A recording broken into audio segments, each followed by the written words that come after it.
Hi. Hello, Sandis. Good to see you. Um, m- my first question is why it is important to integrate scent into art? But I'm not a professional or educated artist as such. I'm a professor in education and communication, interdisciplinary. But I've been practicing music for a long time, and I'm also a chemist. So I will answer you from that perspective, maybe. So why is it important to integrate sense into art? I think it would be help to turn the question around a bit if you would come along with a thought experiment, okay? What happens if we replace the word scent with either, let's say, color or shape, sound, movements, or physical materials? So let's say you ask the question, why is it important to integrate sound in art or colors in art? So if you ask about why is it important to integrate sound into art, if you ask a composer or a musician, it's pretty obvious, I guess. The same with colors or shape to a painter or a photographer, or physical materials to like stone, metal, wood, plastic, and movement if you're asking a dancer or a choreographer. So I think I think those when you replace the word sense with these other words, it seems maybe many would think that the question seems redundant or even strange. Why should we ask the question, what's the point of having sound in music, right? Uh, so I think this thought experiment reveals to us how differently we seem to value the role of the different sensory perceptions or experiences, how they are valued and how they are employed in the arts. So, because at least in the arts, in the modern world, or in the West, or whatever you would like to call it, it seems like the arts have been oriented around the audience using their ears and their eyes. And often, even with artworks are physical, that you can touch them, they have shapes, they have surfaces, they're material, you're still not allowed to touch them. So as such, we seem to have established a hierarchy with our senses in which seeing and hearing are considered higher senses, while tasting, smelling, and touching are considered lower senses of lesser value, or something like that. So there are philosophers and researchers have written about this. And also, just consider the debate questioning whether gastronomy can be considered an art form at all, which employs a sense of taste and the tactile sensation. So, and in the language, we use the word spectator and audience. So, spectator is someone who looks, audience is someone who listens from the word. So, um, my answer would maybe be, why not employ sense in arts, or address the perceiver's sense of smell? We already use it, or the smell is already there when we experience the piece of art. But it seems as the art world, to put things very simply, of course, there are many exceptions.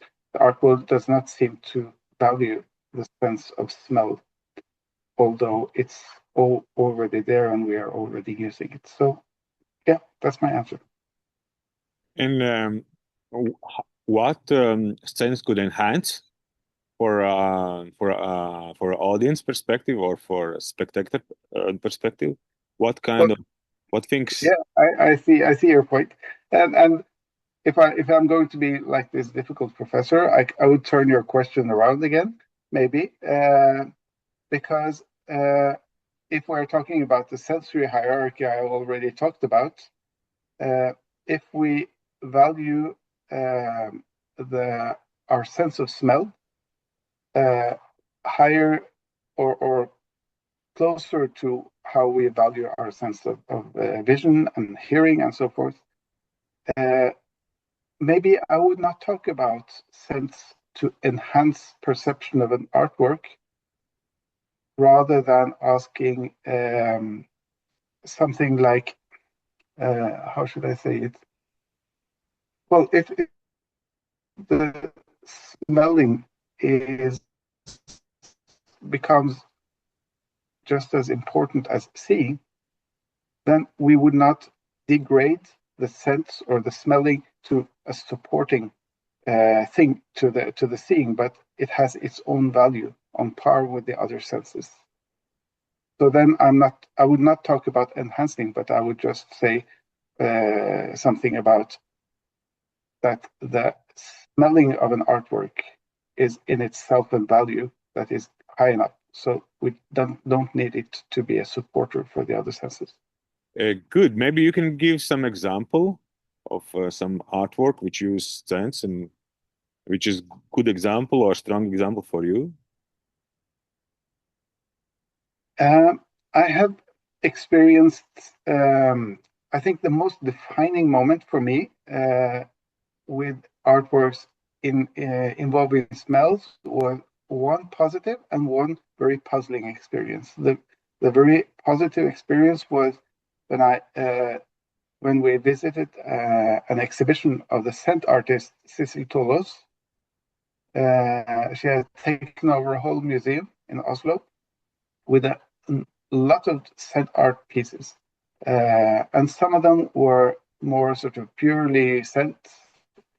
Some of them were very tactile or visual also. So she was sort of playing with a number of different modalities, so to say, the visual, the textural. And what affected me was the conceptual depth and variation between some artworks that had a very clear message and some that were very much open to interpretation. So I think what's one of the things with the smelling artwork is that it has, in a way, you have a different approach to it, maybe in terms of how you interpret it, because we don't have that many. Well, I'm on thin ice here, but I think smelling is so personal that we have somewhat fewer shared perceptions with others in smelling than maybe using the other senses. Our rules of how to interpret things are not so fixed with smelling than maybe for seeing and for hearing. Another experience was we visited a museum. There was an artwork that was immersive, so you went into a small sort of enclosure, and the doors or the curtains for the enclosure were made by rubber, heavy rubber, and the smell of the rubber was really intense. And I'm still not sure whether the artist was deliberately using that rubber with that strong scent, or if the artist did not think of it, because the smell of the artwork actually made a big difference to me. And I'm a bit frustrated still. How should I interpret this? Because I was not able to sort of think back, is this intentional or is it accidental? Which to me is interesting. You you have works as artist as well. Yeah. From your experience working with scent, what could be your suggestions for artists who would like to start using scent? Well, I'm very careful in giving advice to others, especially with regards to arts. But there are maybe a couple of things I think we could reflect on, all of us. The first is to challenge ourselves to think not that scents are supplements to enhance other modalities, but that it is has its own worth on par with other modalities. So, in short, to explore what happens if we flatten the hierarchy of the senses, to say that smelling maybe is just as important as seeing or hearing and so forth. I think that kind of can help us to open new new ways of thinking. I was just about to say perspectives, which is again then a focus using seeing as a language tool. So this is how strong seeing affects our thinking, maybe. Also, maybe being aware of the language we use when we are talking about scent and olfaction in relation to that same hierarchy. So we don't underestimate the power of our sense of olfaction, our sense of smell, and the role smell can play in art. Thank you very much. My pleasure. Thank you.